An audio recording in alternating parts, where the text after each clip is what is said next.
We are the DFPN. Always question the answers. No Gimmicks Podcast, and we bring it to you. Every time we turn live, man, you know it's the truth. Every after show, moving down, it's the time to move around. No Gimmicks Podcast is going down. Every night, every time in the ring, this is the time for the no gimmicks, no we doing our thing. What's your state of mind, state of mind? Moving down a statement when we take the line. This is exactly wrestling the state design. When you see Stone Cold like me, with the stunner in the world, exactly, man, what we bring. Every night we move like Brock Lesnar, the F5, no gimmicks. We take you to your limit, what's the feeling? When we live in the air, you know we on, this the time. Guarantee we move, you know how we respond. The state is mine, the state design when we feel it. Moving down, what's the healing? No gimmicks is the feeling. Yo, yo, yo, what is up? Welcome back to the No Gimmicks here on the DFPN. Guess who's back? The man himself, D Vader, the fabulous one, Frank Dee. Welcome back, my guy. Welcome back. What's up, man? The hiatus is over. Let's get it. Yeah, it was a short one, but, you know.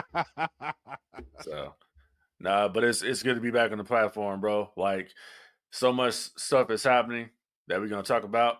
Yep. You know, Raw on Netflix, Dipset beefing, Hot Boys reunited. Yep. We can talk about it. We can talk all about kind of stuff. But yeah, all man. kind of So what's up with your player? Oh, man, you know, we do got a lot to talk about. So I'm ready to get into it. It's been a good couple days. Good couple days. So just ready to rock and roll, my guy. Ready to rock and roll. It's a pleasure having you back. You were missed. So yeah, it's good to be back, bro. We're gonna kick this shit off with a bang. But we got a good show for you guys. Listen, a lot to talk about. Raw on Netflix, second episode. They kicked off the first one with a bang. I think we should start there. What do you say? Let's do it. All right, here we go.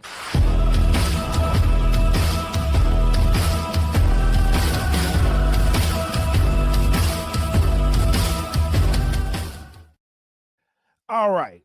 WWE World Netflix episode 2 of the Netflix era aired. We got a big debut. They kind of spoiled this shit earlier in the day. Right. They did. They released this merch and it was like, well, it's coming. And then when he finally debuted, they called it the worst kept secret. Overall, thoughts on Penta's debut, bro? I thought Penta's debut was excellent. Just first of all, let's just be honest right now. There is no promotion in the world that has the production values of the WWE. That Absolutely. Drone shot into the arena, going through the crowd, like even up in the nosebleeds, you are now seen because it went all the way in there. You actually could go back and like pause it if you sit way up there, like, oh, there I am. Yep. I'm that little speck right there. You can do that now. You know what I'm saying? Because it's just, I don't know. They are just, my God, man. It's just a whole nother level of production that WWE has. Like everybody else is just behind the times, really. It's like you just cannot stop that production. There's just everything looks so crisp, so flawless. I mean, the only thing I can see that they're having still is, sounds like they're having some audio issues. I did notice that. Because when Penta came out there, like people were popping for him, right? But it's like something happened with the audio where it was kind of like muffled or something, or I don't know what happened there, but it took the pop down. But when he got in the ring and he got up there, people were doing it because you saw people wearing the mask, people had the signs. It's Cali, so he gonna get that fucking reaction. Yeah. And the match. Listen, before we get on to Penta, let me get the props to Chad Gable, because Gable went out there and did his thing, man. Like this dude here, I'm getting Kurt Angle vibes from 2000 Kurt Angle. Like he's literally, and they even acknowledged it last night on the show when they were doing a "You Suck," which is good with the music because it goes with it. They got something there with Chad Gable. don't ruin it because they got something with him. Absolutely. So, but go ahead. No, I was gonna say I thought he was a good first opponent for Penta. Absolutely. And you know, very and very good opponent. I think I was telling you this too. Like, so what I got from this was it reminded me of Kurt Angle and Taz from the 2000 Rumble. It's like they needed an opponent for Taz. They brought in Kurt Angle to do it. Same thing here. They needed somebody that could protect Penta. And I don't know if there's a language barrier there or not. I don't know. I'm assuming there must not be very much. But they went out there and they did their thing. And Penta had one of the best showings I've seen, even when he was in AEW. I mean, this is on a whole nother level. And this is no knock. I'm not knocking AEW or anywhere else. But this is a whole different level here when you're in the WWE system, when you're on that TV. He made, listen, Scott Hall would say it all the time, right? Go out there, that whole time you're on that TV, that's your promo, bro. Like, you have to do everything you can. The TV time is precious. Penta did that. He overdid it. I agree with that match. I mean, he went back to, like, this dude went back to, this is how you sell. He's like Jacob 5-2 with the selling. He sold so well that people were speculating he was really hurt. Thought he was really hurt. Yeah. Yes. Yeah. So I was like, hell yeah. I noticed that. That was one thing I noticed, that he sold the shit out of everything. And I was like, yeah, he's in the system. He's adapting already. He adapted very well too. Yep. Very well. And I have to think, like, I'm assuming the WWE ring is bigger than the AEW ring. So he went out there and was able to move around like that without any problems and pull off a stellar match in front of his family, sitting ringside, which I think was extra motivation for him. Yep. And it's like, you kind of finally, once again, not knocking AEW.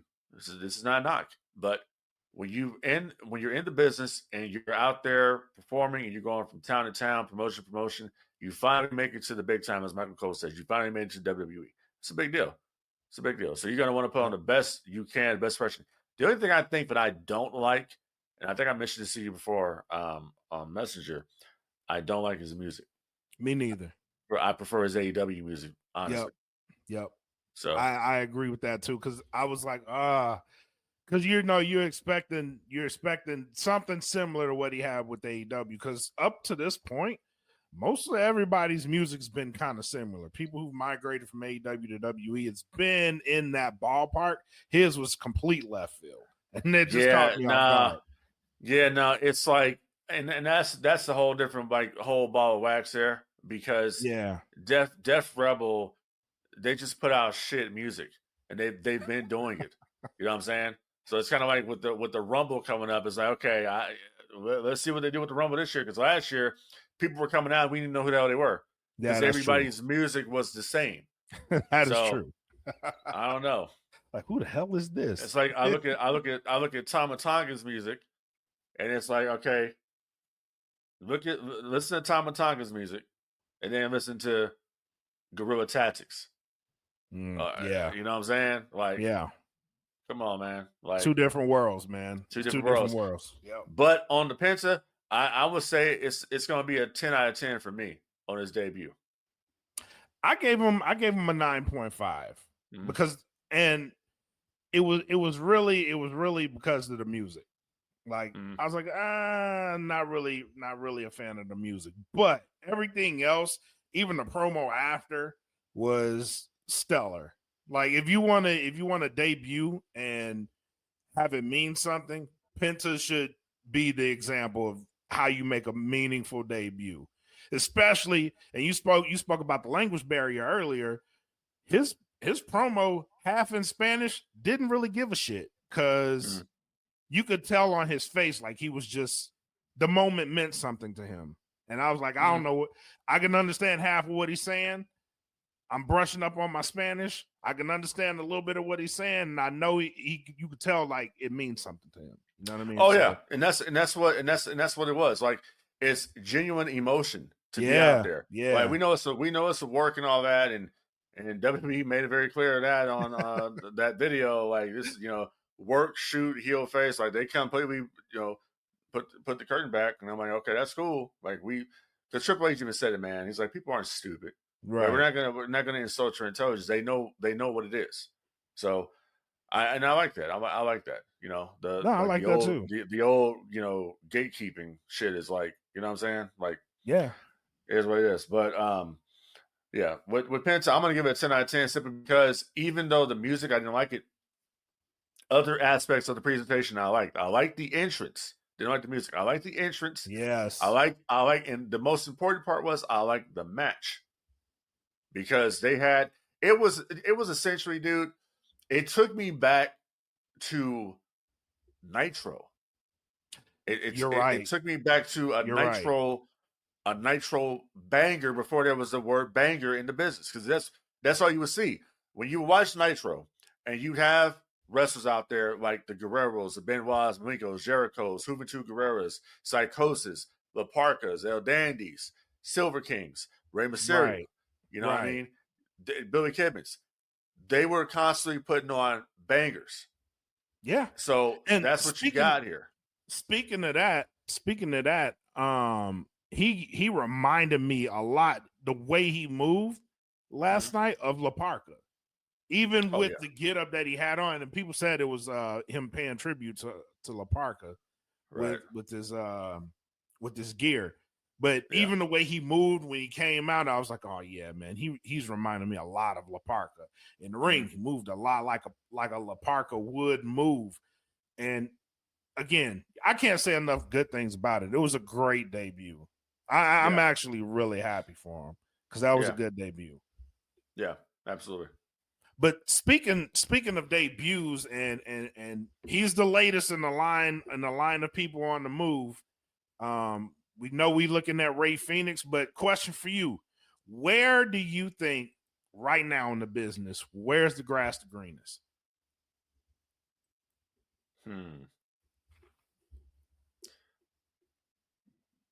That's interesting. Honestly, I think the grass is going to be the greenest wherever you can make the most money. Right. That's what it's going to come down to. Like, the hell with the tribalism bullshit. It's all about where am I going to make the most money? Yep. Now, if I'm going to make the most money in AEW, then I'm going to go to AEW. But if I can make a good amount of money and have the exposure of the whip, the WWE, okay, then I'll go to WWE. If I can make a good amount of money in TNA, I'll go to TNA. It's all about your own perspective of what you think the grass is greenest. Because some people will say, okay, I'm in WWE, but I can't even get booked on Raw. I can't get booked on SmackDown. I'm over here in catering. So what is the point of me being here? Okay, you know what? Hell with it. What's going on over here at TNA? What's going on over here at AEW? That's how you look at that. That's how I look at where the grass is greener. Because everybody is not getting pushed in WWE. Like, there are a lot of talents there. They're not doing nothing with them. So I can't say, I mean, yeah, they're doing good. They got the Netflix deal. They on the USA Network for SmackDown. I mean, that's all great. They're selling out shows. Saturday Night's Main Event was a banger too. They got all these good things going on, right? But everybody's not being pushed. That's the problem. So, but you look at AEW, it's like Hurt Syndicate is like, to me, Hurt Syndicate, Ricochet, Swerve.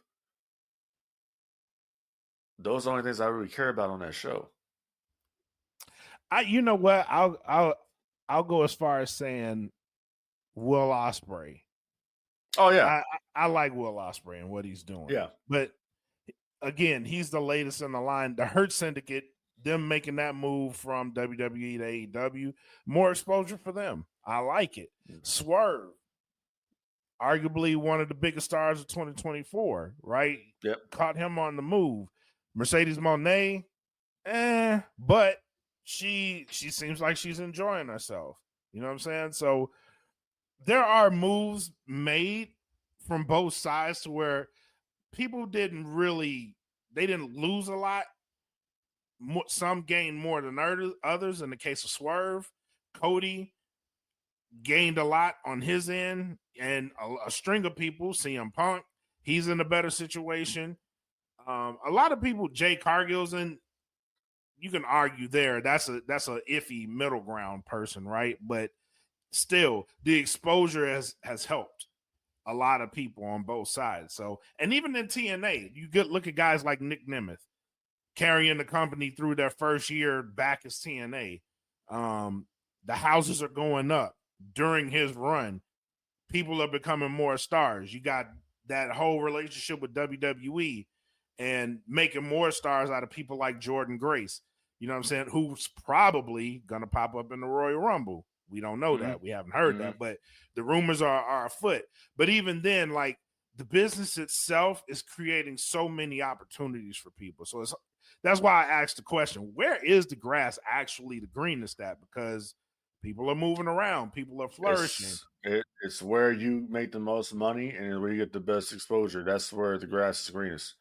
And if you're TNA, most likely they'll say, "Hey, we're gonna fly you in to Indianapolis for the Rumble. You know, you can have a spot in the Rumble." Right. That's kind of where it's going with that situation. I mean, and then on top of that, you got New Japan. You know, that's still out there doing their thing too. So, like I said, man, it's perception of however you look at it, where the grass is greener, where the grass lays the best. And like I said before, it all comes down to money. It's where everybody can make the most money. Yep. Agreed. Speaking of money, the Royal Rumble. Mm-hmm. A lot of big name players coming to play into the Royal Rumble. People have already started declaring who has the best shot right now of winning the Royal Rumble.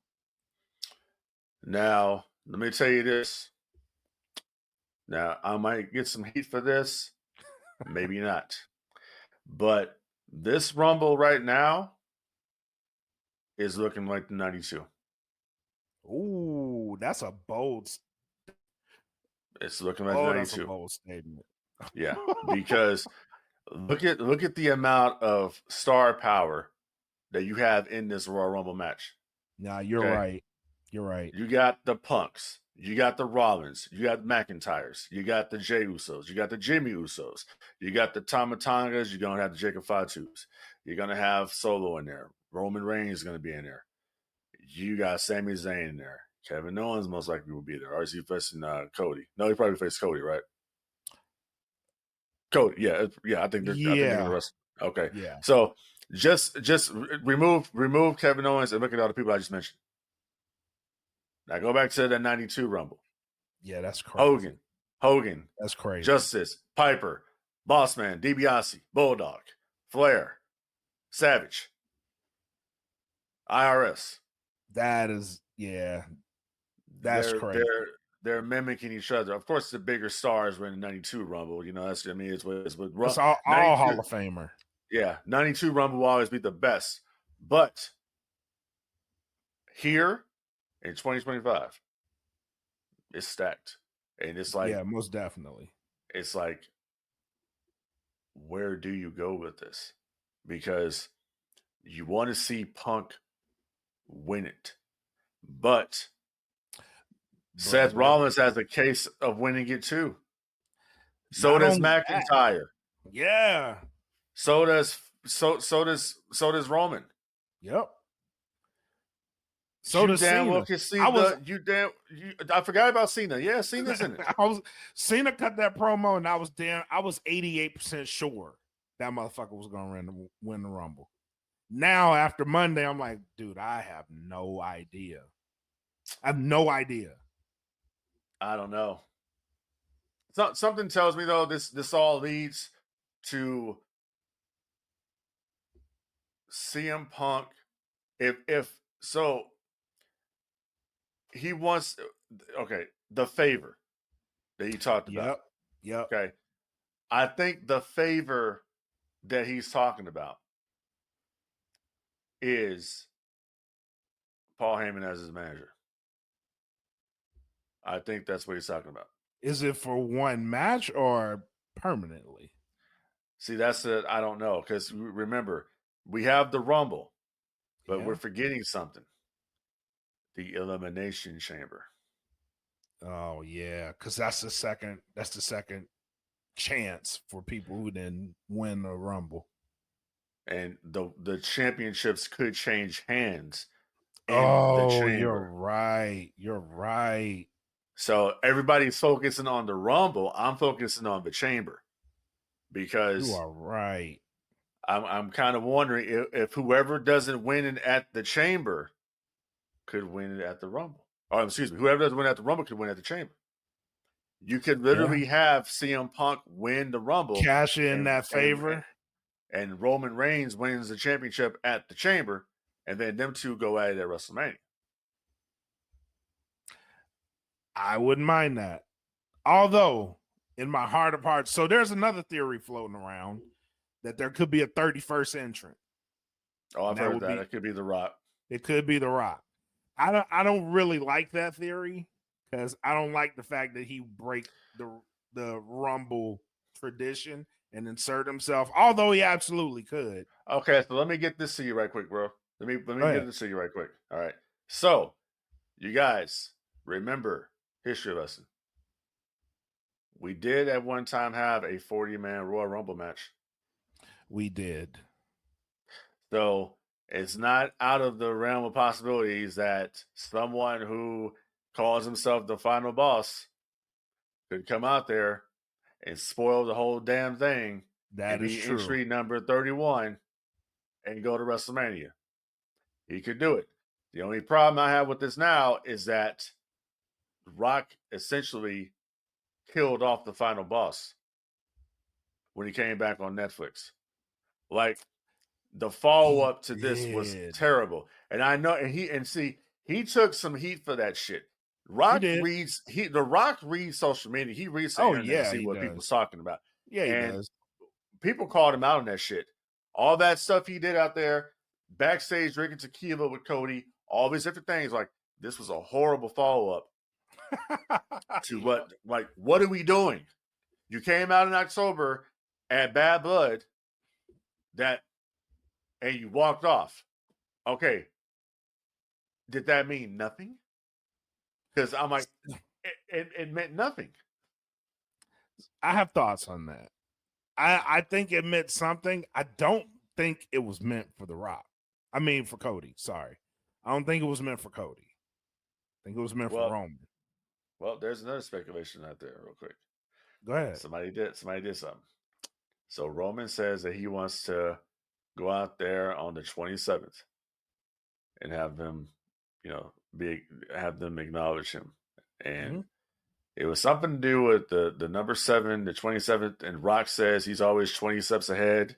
$7. $7. It's a lot of shit that goes into this. It was like very cryptic. So some people thinking The Rock is not. The Rock is playing a game here. Is what's going on here. Like, he's still the final boss. He's still the heel, because we have to find we have to know who set Solo up to do all this. Like, somebody had to come up and say, okay, I'm giving you the opportunity now. I'm giving you the power to go out there and be the tribal chief. Only one person can do that. The High Chief.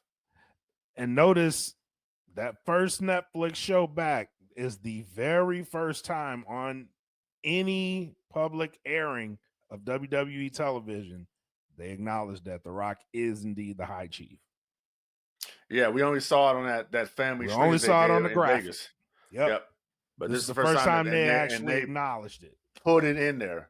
Like, kept putting it in there that he legitimately, he is a tribe. He is the High Chief. And if you look at when he put the Ulafala on Roman, I was like, oh yeah, something's up. He ain't just being nice. Something's up. No, you're gonna see. You could very well see Tribal Chief versus High Chief at WrestleMania. We very much could. You could possibly see it at the Elimination Chamber. Very much. The Rock could come out there at the Chamber and win the championship. And then we get Rock Roman. If you're gonna do it, this has to be the year to do it. I think, honestly, though, I believe I don't think Gunther is making it to WrestleMania as a world champion. You don't think so? No. Mm-mm. I think they got other plans for that title because Cody's not giving his belt up yet. But Gunther, on the other hand, I think they're going to take it off of him for some reason. I think they're going to do that. You're right. And he could be a casualty of the story. He could be. I was thinking, too, that Punk and Gunther could be a good one because they've already done a test with that. It was a test match. Yep. And it was pretty good. So, Cody and Gunther would be a good match. So, yeah. Yeah. Very much good shit. There's a lot of good shit. Yeah. Like they got a lot of stuff going on. And yeah, a lot. There's you don't know. Yeah, there's a lot that's gonna affect WrestleMania this year. Mm-hmm. And the Rumble, Yeah. the Rumble is like the biggest confusion because it's so stacked. You don't know who's gonna win it. Well, everything from this point on, because now, they say, oh, we're on a road to WrestleMania. Well, we're on it now. You've been there. Yeah, you've been there since Survivor Series. Exactly. So the next big test is going to be here in San Antonio with Saturday night's main event. Yep. Are you going to that? No. Oh. No, fuck no. I mean, what I want to go and hear Obsession. Here's what, honestly, this is what would happen, bro. I'd get there, I would hear Obsession, and I would leave. I just want to hear the song and be there live for the song, and okay, I'm done. Because the tickets is like crazy price now, bro. Like, I can imagine. Imagine. Yeah, so I'm like, nah, I'm not doing it. Mm-mm. Yeah, I get it. I definitely get it. But yeah, man, so much happening with the Rumble. 2 stacked. Just knowing who the final 4 are gonna be is who will be the final 4 people in the ring. Like even that's the suspense of that is gonna be crazy. That'd be kind of funny though if they did a swerve and somebody who got eliminated came back and eliminated the final 4. And they kind of rehashed that shit from 96 to the final 4. They say, oh, this dude actually won the Rumble, but he didn't actually win because he got eliminated. I can see that. I can see Drew McIntyre being a person that would do some shit like that, where he gets eliminated. Drew says some real factual shit on Monday. Mm-hmm. He did. He said some real, like, he ain't lying. But you know who else said something? It's hard to say lying because he ain't. But you know who else said some factual shit? Who's that? I don't know if you caught it or not. You probably did. The promo backstage with Seth Rollins and Sami Zayn. Oh, yeah. Yeah. When Seth told him, he was like, you're going to help your boy out too, huh? Or you're going to help yourself. Yeah. See, Seth is kind of teetering on the borderline heel. Mm-hmm. But the problem is that people kind of don't want to boo Seth Rollins anymore. Like, right. He's still massively over. So why do that? I'm just waiting for the feud between Rollins and McIntyre. Oh, yeah. Because they going to drop some truth bombs. Right. They both going to drop some truth bombs. Right. So I'm waiting for that. Yeah. But yeah, you could be looking at a whole nother different faction with a Punk, a Rollins, a McIntyre, and an Owens. All trying to go after against after the bloodline. Yeah. Yeah. That's what you could look at. I do believe, I kind of do believe we're going to see a Sammy turn. The reason I say this is Kevin Owens said something funny. What did he say? He says, we haven't even gotten this. He said this like a couple weeks ago. We ain't even gotten to Sammy yet. That's what he said. So I don't want to talk about Sammy. We haven't even talked about Sammy yet. Like, they're gonna have a conversation about this shit. Oh, eventually that bridge has Yeah. to be crossed. Yeah. Yeah. So we're gonna probably end up seeing another Sammy Kevin Owens feud. I like it. Which has more stakes on it this time. Yeah. Because like Kevin is like, it's like Roman is this. I don't know. It's kind of like, I don't know. So Roman is his big baby face now. Right. But for the past, 3 years or whatever it was, he was the biggest heel in the company. But now he's the biggest baby face. But So everything now, is coming back to haunt him. That's the story they're telling. Like, Yes. he's not trusted. And it's like, I think they're going to establish that this time around, him as a tribal chief, it's not going to be the same as it was the first time around. Right. This is a different situation here. Like, Roman's a babyface. Paul Heyman's a babyface. The other bloodlines still lingering there. They're not ever going to acknowledge Roman as the tribal chief. It's not going to happen. So, story there. Solo told Tama Tonga, he's like, once this is passed, you have to acknowledge him. That once Roman wins this, whoever wins it, you acknowledge him. They're not going to do that, though. You know they're not going to. Because essentially what's going to happen is, if that happens, you have this super bloodline faction where all of them are together. Well, all tribes don't get along. So you kind of have this uneasy alliance because Solos got the loyalty of Jacob, Tama, Tangaloa. That's his dudes. Right. But I think with Tangaloa getting hurt, kind of messed some stuff up there with the bloodline. They need another member, and I think they had a hell of a faction there with Bronson Reed involved in that during Survivor Series. They had a hell of a group there, and it's like that group got dwindled, so they're gonna have to rebuild that shit up. And I don't know where Hikuleo was at. I keep waiting on him. Yeah, I thought for sure he would have showed up during Tribal Combat. Yeah, me too. So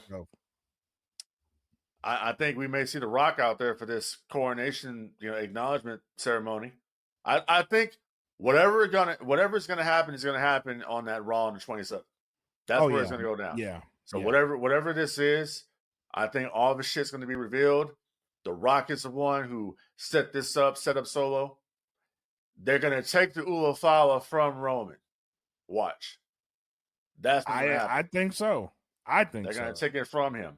He's like, you're not the tribal chief. Solo is the tribal. Or hey, you ain't the tribal chief. Jacob is the tribal chief. Think of how crazy that would be. That would be insane. Man, now you got, if you want it, you got to go through Jacob. I love Jacob Fatu. Oh, hell yeah. That's my guy, man. Yeah, hell yeah. Hell yeah. I think that should be the leader of the bloodline. Because everybody else, fair play to him, but that is the guy that no one wants to walk up to. Losing has consequences, right? Fuck yeah, it does. Yeah, Solo. it does. Yep. That's what he said. That's what he said. Losing has consequences. So I'm going to be taking the reins here. You going to get in the back. Yep. And even Jay said there's a reason why we don't mess with him. Yeah. And if you keep looking at him like that, that was good shit. That was good shit. So what do you think right now? I saw on SmackDown, it was like they're giving Jimmy a push here. Jimmy's reestablishing himself out there as a babyface. Finally got a plan for Jimmy. Yep, I like it. He's yeeting. Jimmy was the one who started that yeet shit. Yeah, I know. History. I know. It was Jimmy. It wasn't Jay. It was Jimmy.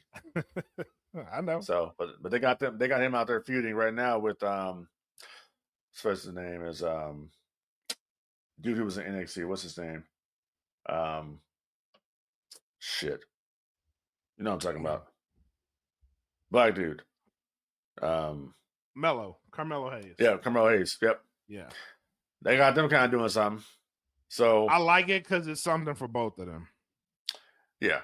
Also, I don't know what's happening with Trick Williams, but that kind of sets up a Trick Williams debut too. Because he lost to Oberfin. Speaking of Oberfin, we'll talk. That's another episode. Oberfemi's a whole nother episode. But yeah, I think that sets up Trick too. It could be. It could be. They need a Trick Williams in the roster. Yeah, they're lacking. They're lacking. Right. So I can see Trick Williams coming over finally to the main roster. Eventually, you're going to see Ethan Page over as well. Yeah, it's like, okay, and this is the thing that's once again, welcome to the big time. Ethan Page did a segment with The Rock. That's a big deal. Big deal. And hung in there. Yep. And to get that endorsement from The Rock. Because you got to be like this, bro. They got to pick somebody to do the segments with. I want to work with him.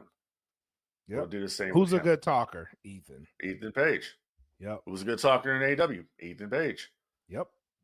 Now, who would I like to see come in? Ricky Starks. I don't think they're gonna let him out anytime soon, bro.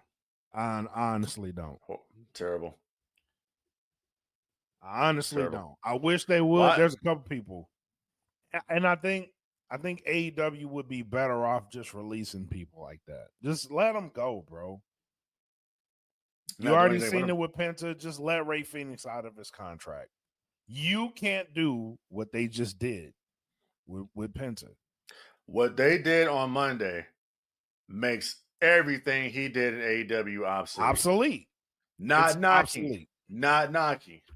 I agree. Facts. That one match, that one debut, that one night meant more than his entire AEW run. And the guy's been there since day one. And that's what it is. That's what it is. That's what I mean, dude. It like you took something with somebody and you just showed I'm more of an tag team wrestler. Yeah. I can go. Yeah. You went with Chad Gable, Olympic Chad Gable. Well, that's just let him go, bro. Because you see the tweet that Chad Gable that Chad Gable put out about that match. What did he say? He said basically that something about that match was like 5-year-old Chad Gable. This is why I fell in love with this, and he put it over. There you go. He said, "This is why I do this." Was that match? There you go. Yeah. There you go. That's all you need to say. Yep. Just let these guys, and I get it. You put these guys on the map to be seen. You feel like they're being taken away from you. But fuck, man. Look at this and be happy for these guys. Mm-hmm. Be happy for them. Like I'm happy as shit for Penta. Oh, I am too. And if you're not happy for him, you just fucking hate her. Yeah, just let these guys go. Let them be happy. WWE is their dream. Let them don't hold them hostage. Let them go. Let them go. Free them. Let them go be happy. Because it don't benefit them. It don't benefit them just running around trying to find something else to do because they're not being used in AEW. Ricky Starks is running around the indies trying to find a spot to perform. You know what I mean? Like that shouldn't be the case. That's ridiculous. Yeah, that should not be the case. You have a guy, the guy has all the talent in the world. For what reason are we not pushing this guy on television? Just so, because here's what's gonna happen. He's gonna go to WWE eventually, whether you like it or you don't like it. That guy's gonna be in WWE. He's gonna be a big star in WWE, whether you like it or you don't like it. It's going to happen. So it's on you if you're gonna do it now or later. Just take the hit. Take the hit, keep moving, bro. You know, I heard speculation last year that the reason why they're not pushing him is because of Cody. It has to do with Cody. That's what I read. I'm like, if that is the case, That is the dumbest shit I've ever heard. That is really. I have theories, and I'm going to put this on another show. I have theories that we can discuss about AEW and what's happened since Cody's left AEW. Yeah. You can see right there. You can, and we were talking about this before we started recording. The simple fact that they're on the max. Yep. You can see the entire story of the decline of AEW by watching the shit on the max. Yeah. Watching 2019 all the way down. You can see the decline, where it happened, how it happened.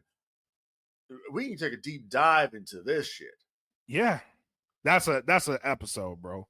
That is an episode, but it's clear. It's clear. Like, and if that's the case, anybody that Cody brought into that company, chances are they're probably not that happy. I'm not going to speculate, but if you're a Cody guy and if Ricky Starks, if that's the reason, that's a terrible reason to not, because the guy has all the reason. He has all the talent in the world. All the talent in the world. Such a shitty fucking deal, bro. Like such bullshit. If that's the case, that is like terrible. That really pisses me off. That pisses me off because you got this guy sitting on the sidelines. He's one of the best guys you have. Right. And he's sitting on the sidelines for what? Because of if you got personal issues with somebody. You know, there is an episode of the Twilight Zone, that show back in the day. And it's an episode called "It's a Good Life." It's like that little kid that could had powers and everybody had to think good thoughts all the time. Okay, right. That's kind of Tony Khan. Tony Khan is little Anthony. So you always have to think good thoughts about Tony. And if you don't think good thoughts about Tony, he's going to banish you to the cornfield. The cornfield is where you are at when he don't want to play with you anymore. Ricky Starks is in the cornfield. Ray Phoenix is in the cornfield. That sucks. That sucks. That's what it is. I'm dead ass. It is what it is. Because what I'm seeing here is I'm not seeing a level of maturity where somebody could make good business decisions here and be like, okay, I got this guy here. Look at what they're doing at WWE, and I'm pushing the Death Riders, and I don't even know what the hell they're doing. What is it supposed to be? Fair point. Like there was so much good speculation early on about this. I don't know what this is.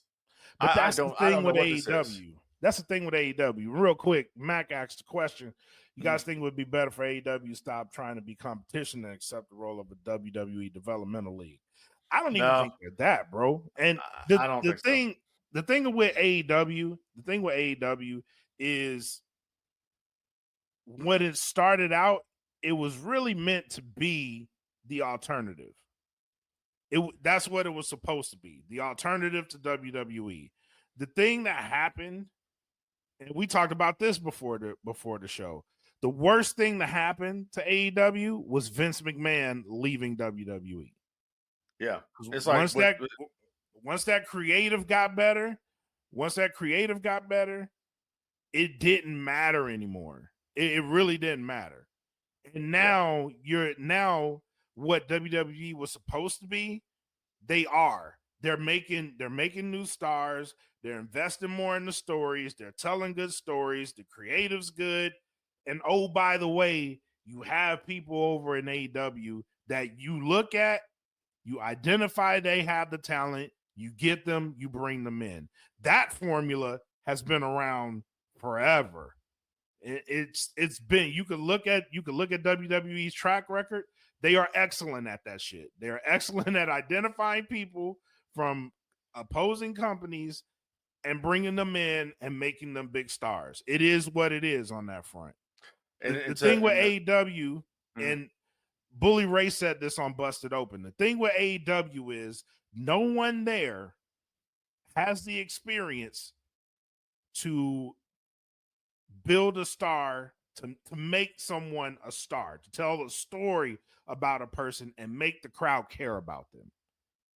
It's all about the moves. It's all about how you can wow. I disagree with that. Because they do have people that can do that. Jeff Jarrett can do that. Edge can do that. Jake the Snake Roberts can do that. It's just the ability to do that is not there. They won't let you do that. That's exactly what he there's said. no opportunity to do that. They have the people there that can do that. They just don't have the people. They don't have the infrastructure in place for it to be done. That's Because exactly if you have what he one said. guy that's doing it, listen, Vince McMahon called the shots, but Vince Right. McMahon had all these other people around him Working that for it. would working exactly. Yep. Tony Khan wants to do everything on his own. Yep. And that's the problem. And That's to exactly Max, what he said. Go to Max's point is WWE's only true competition was WCW. Well, yeah, true. That was their only true competition. True. Everything else after WCW has been an alternative. They are not competition. I don't give a damn how they try to flip this and all that. They're the nearest competitor by default. The only true competitor that WWE ever had was WCW. And that's because they went head-to-head on Monday. That was a true competition. Head-to-head Monday night, Nitro versus Raw. That was the competition. Yep. You're not competing with someone if you're not on the same network as them. That changed the game. Same night. You have to be on the same night competing against them. We saw it in the 80s before the Monday Night War when Clash of Champions, the Clash of Champions went up against WrestleMania 4. Yep. Because Vince was fucking with Jim Crockett Promotions. So they said, the hell with you, we're going to go Turner and did all that. They're WCW to this day. 2025, still talking about World Championship Wrestling. Why? Because they were the only ones to ever take it to the WWE. Nobody will shit out of them ever for 83 weeks. beat the shit out of them, correct. Nobody will ever get that close to them ever again. Will not happen. They made sure of another that. stratosphere. They made sure of that. Yep. Will never happen. Damn sure of that.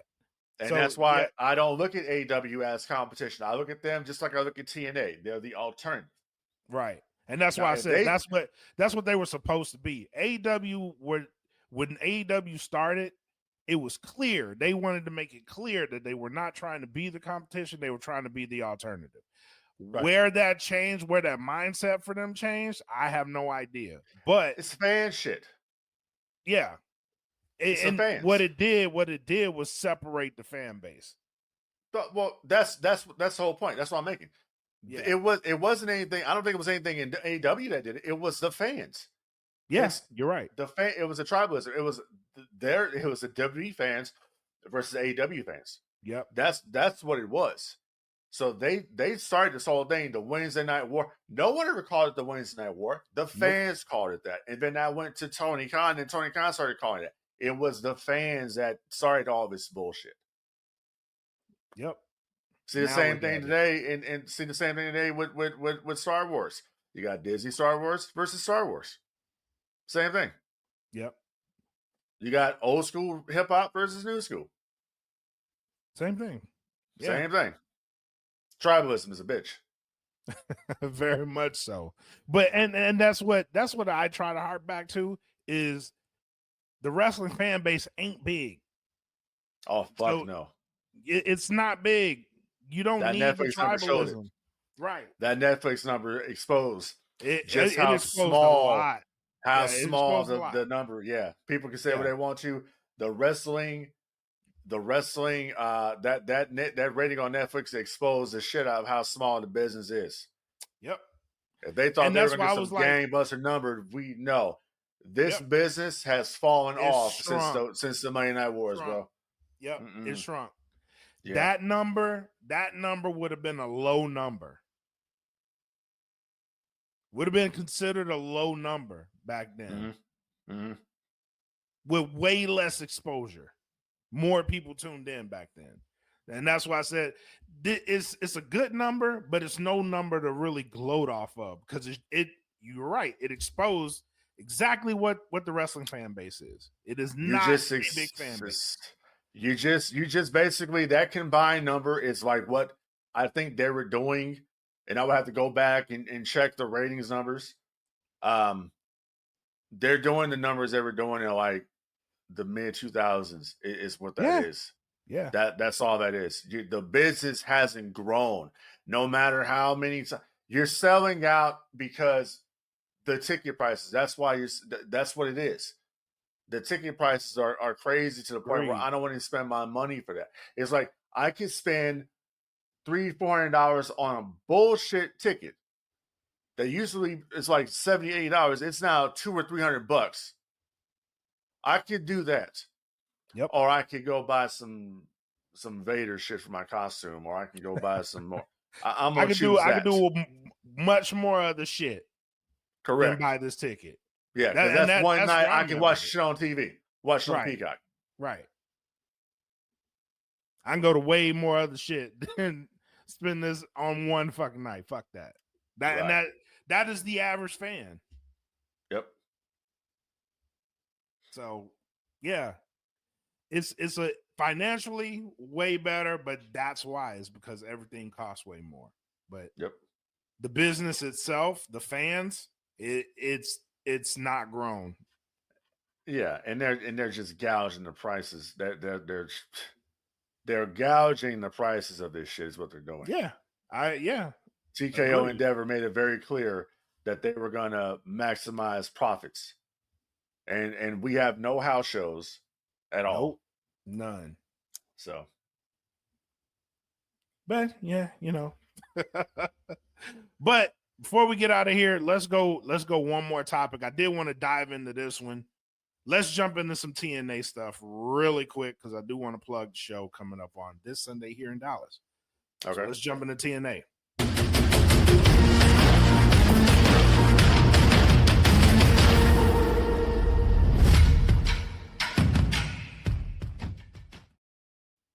All right. Total Nonstop Action Genesis actually is the 1 year mark of TNA becoming TNA again. In this run, that business has grown again. They started to do the smaller venues. They started selling those out, started scaling back up. More fans are coming to the shows. TNA Genesis is actually going to be a big pay-per-view for them this weekend. I'm actually going to that pay-per-view. Thoughts on what TNA has done this past year and expectations for them this coming year? I think that eventually this year, unless something changes, they're going to overtake AEW. I would agree with that. And that's simply because of that relationship with WWE. Yep. And I would be, if I'm a businessman, I would be like, Endeavor should buy the territory. And integrate that territory into the WWE system. That's what I would do. You would have AEW, you have TNA, WWE, and UFC under the same umbrella under TKO. That's what I would do. So the sky is the limit. Talent, yeah. They've had JBL come out there and do some stuff with them. Yeah. I think that they got a lot of momentum right now. Is what they have. Oh yeah. They're going to be out here in San Antonio. They're going to be over here. They're doing some Impact tapings. And I think it's sold out. It's gonna be at the Techport Arena. Yeah. Out here, San Antonio. So they're doing their shit. And I think sky is the limit for them. And I think you're gonna probably see a lot of TNA people in the Royal Rumble as well. You might see Dolph Ziggler come back for one night into the Rumble. That'd be awesome. You could very well see that. So I think that they've been doing their thing. I was a proponent on this podcast for a long time about them ditching Impact Wrestling name and going back to TNA. And when I finally saw it happen, I was like, that is a great move. They finally did it. And I think as we progress in 2025, I think they're going to grow. I think they have momentum there. They got people showing up to the shows. Like you said, they've scaled back. They go to the smaller venues. They know how to do this. Yes. I think one of the blows that they took is when Scott D'Amore was no longer involved. Right. That was a huge hit for them. And there's rumors that Scott might be involved in WWE. So there are. Yeah, you're right about that. So we don't know though. I think just hearing some of the plans that Scott D'Amore had for TNA and couldn't get the money for it, it's kind of wild. But I think the sky is the limit for them, honestly. I think they're going to continue to do their shit. They're going to continue to be successful out the rest of the year. Genesis is the first pay-per-view for the year. Yep. And I think that, you're going to be there live. Yeah. So you can, you get a first-hand experience, come back here on the podcast and tell us all about it. I think that, they're doing a lot of good shit for what I've seen. I don't Oh yeah, keep up most with it. I don't definitely. keep up with it religiously. I don't keep up with a lot of things, religiously. But I think that for what I've seen, the little bit I've seen of the product, I think they're doing a good job. I think the biggest thing that they did was work with WWE. And out of that, so the main event this Sunday is Nick Nemeth, former Dolph Ziggler, versus Joe Hendry. And Joe Hendry, obviously one of the biggest stars of 2024. He is a TNA talent that was part of that transfer portal pop up in NXT from time to time that made him a bigger star. And you can argue right now him winning the title this Sunday is gonna carry TNA forward. But Nick Nemeth being the guy to do that this whole time actually boded very well for them because he was a WWE guy, had a lot of experience in ring. He made a lot of these guys better. Then you have people like the Hardys who left AEW and went over to TNA and worked with the younger tag teams, and they're building up the tag team division. The Knockouts division has always been great. There's never been a down period for the Knockouts, so there's a lot to look forward to for TNA. But this Genesis pay-per-view, huge. It's going to be a huge deal. So I'm very excited to see where they go with this and what comes out on the other end of it. And you're right, I'm going to be there. I'll bring it back. So yeah, I think you're probably going to see, like I said before, man, you're going to see a lot of these people in the Rumble. Oh yeah, most definitely. More exposure, and the fact that if you remember last night during the commentary, Michael Cole actually mentioned TNA on commentary with Penta's match. They've been doing that. Yep, they've been mentioned. Of course, they're not going to mention AEW, but they've been doing that. We're putting over other organizations. So yeah. And but Joe Hendry took the promo time, the TV time, that precious TV time, and ran with it. Oh yeah, the guy's he's got all the charisma in the world. He just needs to win the title, and if he wins that title, it's gonna mean something. And you're right. This year is a really big year for them. I do think you're right about them. They're gonna be the clear number 2 promotion.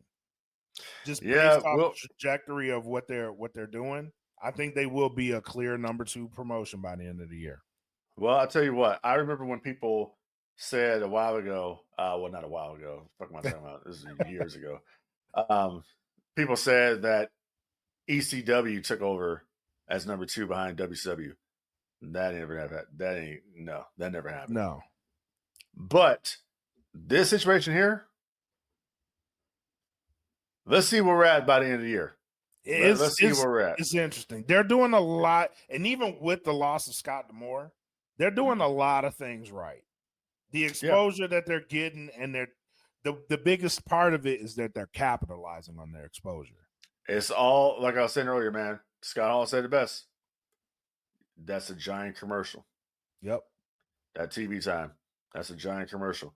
When you go out there, you got to make it make sense. That's your commercial. That's your time to sell it to the fans.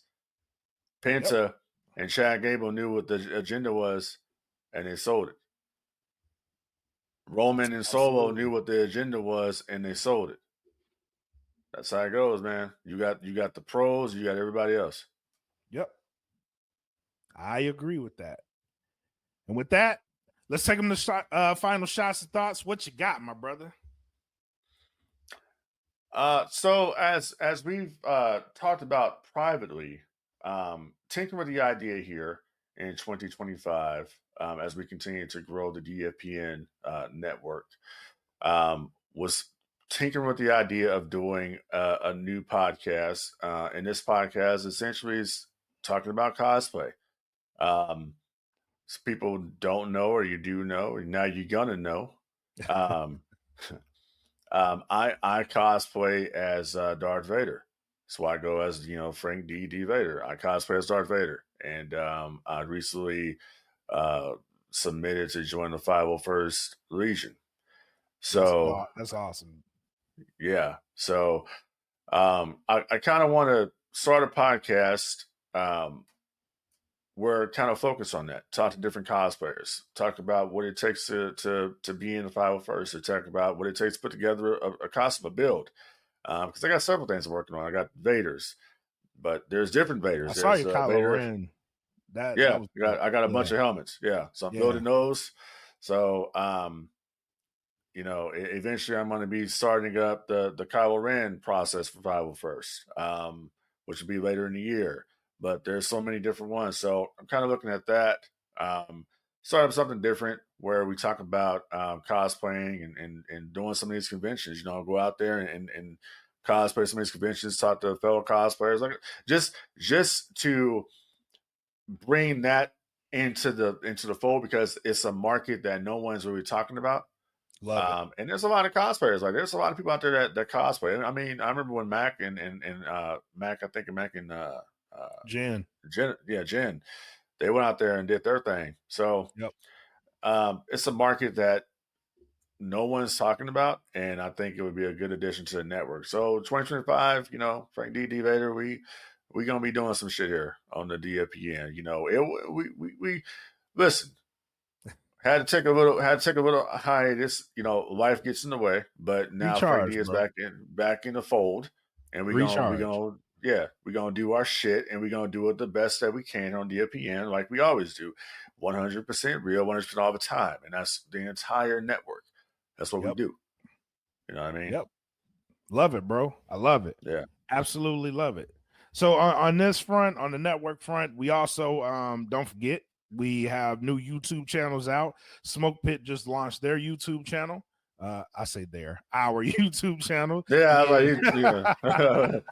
me and Mac, we launched the YouTube channel. Episode 157 is up now. We also have segments out. So those channels, we're going to be uploading content clips. So make sure you guys subscribe, like the show, and just tap in. USDN just launched their channel too. So make sure you guys go support them, man. They've been putting in a lot of hard work, and Jeff's production. And Jeff's production is about to go through the roof, because you just showed me his setup, what he's got going. What he's got going. So his shit's about to go through the roof, and it's going to be amazing content. And hopefully him and I we can do some collaborations. Rob, you're right down the street, bro. We'll do our. There's no excuse anymore. Rob. Yeah, we'll do our. Yeah, we talked about that too. So he's still getting settled in, but we do our collab. Yeah, because homeboy likes to barbecue. I know he's a pit master. Yeah, so he pit masters. I want some barbecue. You know what I'm saying? So, yeah. Oh yeah, that's dope, man. That's dope. But yeah, man, make sure you guys are liking, subscribing, sharing all the content. Please go and support. Help the people out, man. Because subscribe to the YouTube channels. Subscribe to YouTube channels, and make sure when you watch the videos, watch content, listen. Leave a comment. Leave a comment, leave a thumbs up, because what that does is that puts the DFPN and puts the show into the algorithm, is what it does. So make sure you go out there and just support your boys, support what, your boys and your girls of the DFPN, support what we're trying to do. And that's take over the world. Hell yeah, man. And please don't forget. So I got to announce this now. Dr. Awesome, EJ, he's working on we're working on a new tabletop RPG. That's coming soon. I saw the beginnings of it and what he's making, and holy shit, bro. Like this thing is about to be, if you like the Fallen Star series, I think this one's about to kill it, bro. Like, he showed us what he's working on. I'm just letting him be, because I know what he's coming out with is about to be gorgeous. So please, Queens of Nerdom, they're still on the network. Subscribe them. They're still on DFPN. Please follow these people. Follow the DFPN. Stay locked in, because I'm telling you, 2025 is about to be amazing across the board. Yeah, it's about to be a good year. Yeah. So that's all I got, man. Hit him with your tagline.